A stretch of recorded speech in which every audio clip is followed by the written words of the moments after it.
riding off-road tracks. At night, not so good because I can't look too far from where I'm supposed to be looking. Whoop!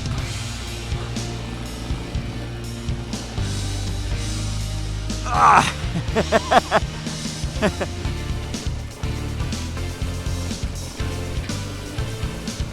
Don't get too cocky, Ben!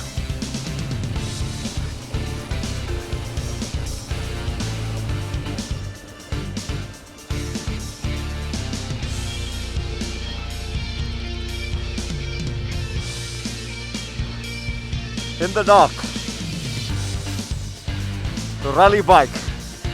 Man, what a silhouette. Then back again, fellas.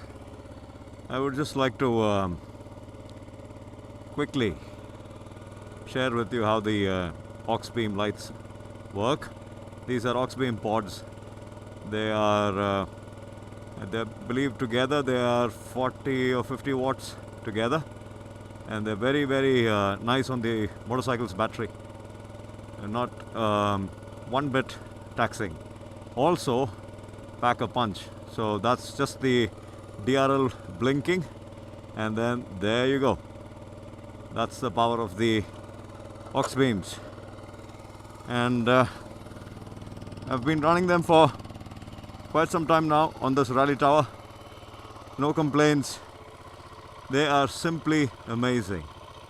Auxbeam is a reliable brand.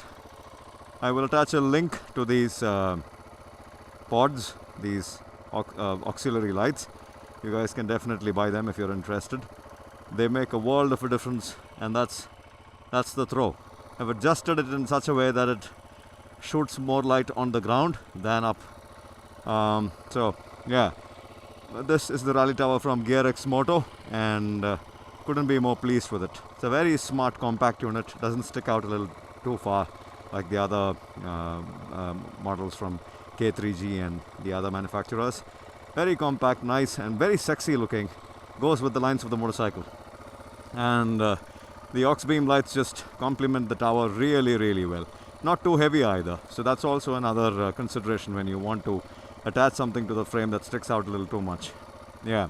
So a big difference. They have both spot and flood built-in filters. So it works like that. There's a nice concentrated beam very close by, and then the light goes on to about 200 meters without any issues. Really nice. Hello!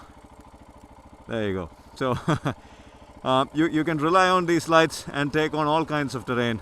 You don't have to be worried about anything. Solid lights. If you're interested, go pick them up. And you can throw them on your rally towers, whatever.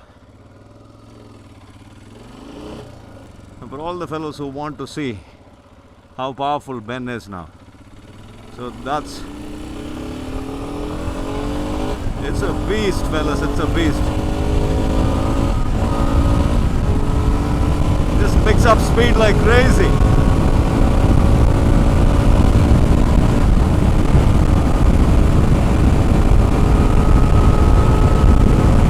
That was a 125, just like that. The neck cam and everything. I mean, my shifting was really terrible. It could have hit a 125. The speedo needle is oscillating, yes, but it settles down once you hold a certain speed. So it got to a 125, and it would stay there. And then if I want to accelerate further, again there'll be a little bit of a shake, and it'll go and settle down at a certain speed. I need to change my speedo sensor, speed sensor. This is a BS4. This came with a wheel speed sensor, so I'll have to change that. But for now, that's the power. And the funny thing is, the stopping power with the RCB